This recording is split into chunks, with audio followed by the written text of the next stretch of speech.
गोकुलनन्दन गोविन्द गोविन्द हरि गोविन्द गोकुलनन्दन गोविन्द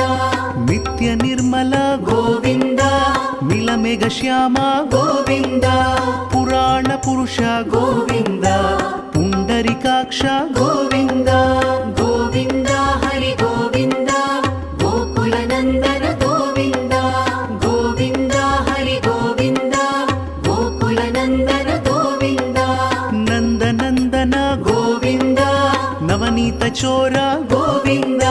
पशुपालक श्री गोविन्द पाप विमोचन गोविन्द